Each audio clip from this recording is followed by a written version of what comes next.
சமூகம் நமக்கு என்ன கத்து கொடுத்துட்டு இருக்கு தெரியுமா? யாரையும் நம்பாத. அவனை பார்த்தா நல்லவன் மாதிரி இல்லடா.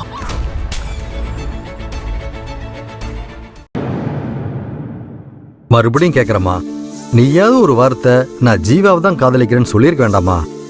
சொல்ற சூழ்நிலை அமையல அங்கிள். நர்மதா சொன்ன மாதிரி நீ வேற யாரையாவது காதலிக்கிறியான்னு கேட்டுக்கணும். கேட்காதது ஏன் தப்பு? ஐயோ அங்கிள், நீங்க என்ன தப்பு பண்ணீங்க? நான் தான் உங்ககிட்ட ஜீவாவை பத்தி சொல்லாம விட்டுட்டேன். தப்பு என்னோடதான். என் மனசுல யார் இருக்காங்கன்னு தெரியாம உங்களால மட்டும் என்ன பண்ண முடியும்? என் அப்பாவுக்கு கொடுத்த வாக்குக்காக உங்க பையனையே எனக்கு கல்யாணம் பண்ணி வச்சு உங்க கூடயே என்னை வச்சு பாத்துக்கணும்னு நினைச்சீங்க. இதுக்கு மேல ஒரு அப்பாவா உங்ககிட்ட என்னால என்ன எதிர்பார்க்க முடியும்? நீ என்ன புரிஞ்சுக்கிட்ட அளவு கூட நான் உன்னை புரிஞ்சுக்கலையேம்மா.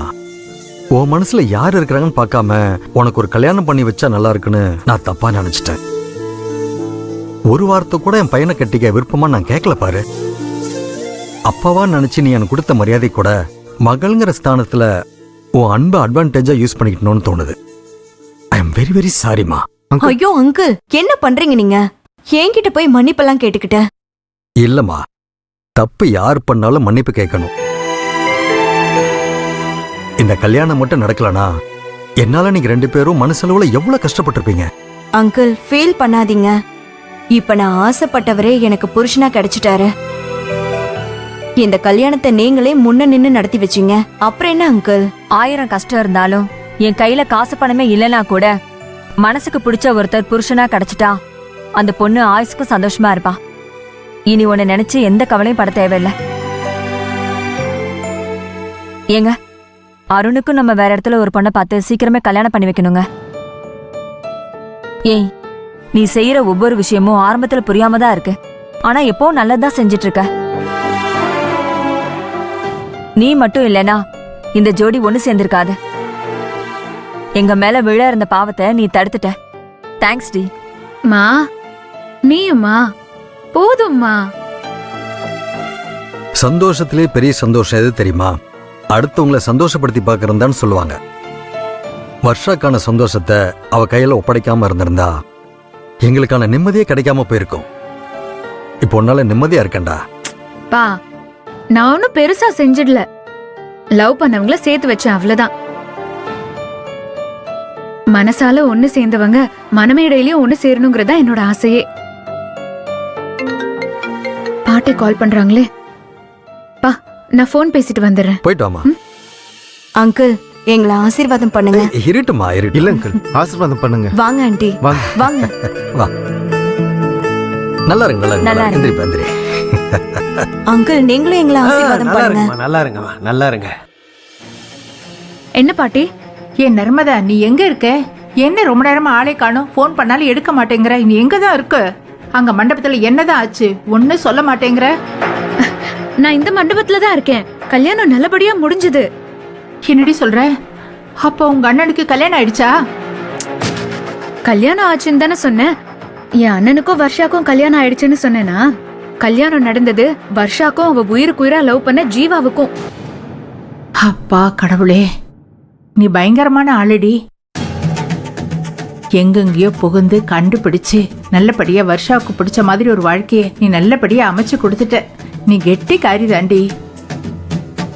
சரி, அதெல்லாம் இருக்கட்டும். இங்க உங்க அண்ணன் வராம ஒரே சலசலப்பா இருக்கு. சீக்கிரமா கூட்டிட்டு வா, இல்லன்னா பிரச்சனை பெருசாயிடும் போல இருக்குமா. சரி, நான் கூட்டிட்டு வரேன். நீங்க தைரியமா இருங்க. சரி சரி, சீக்கிரம் வந்துரு.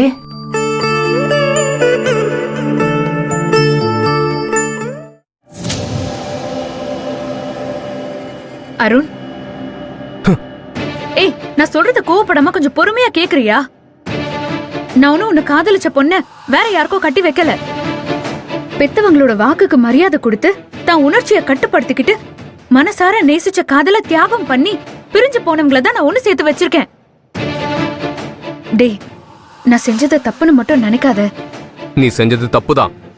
எனக்கு வர்ஷா கிடைக்கூடாது இப்பெல்லாம் செஞ்சிருக்க. லூசு மாதிரி பேசாத அருண். நான் உண்மையா காதலிச்ச 2 பேரை சேர்த்து வச்சிருக்கேன், அவ்வளவுதான். இதே மாதிரி ஒரு உண்மையான காதல் உன்னையும் நேசிச்சுட்டு தான் இருக்கு. அது ஏன் உனக்கு புரிய மாட்டேங்குது? நீ அந்த காதலுக்கு முக்கியத்துவம் கொடு. உன்னை மனசுல நினைச்சுக்கிட்டு உன் கையால தாலி கட்டிக்க காத்துட்டு இருக்கிற ரோகிணிய நினைச்சு பாரு. அவ உயிருக்கும் மேல நினைக்கிறா. அவ உலகமே நீதான்னு உன்னையே சுத்தி சுத்தி வரா. ஏய், நீ அவளை கல்யாணம் பண்ணிக்கிட்டா தானடா உன் வாழ்க்கையும் நல்லா இருக்கும். அவளை நான் கல்யாணம் பண்ணிக்கிட்டா அவ வாழ்க்கை தான் நல்லா இருக்கும். என் வாழ்க்கை எப்படி நல்லா இருக்கும்?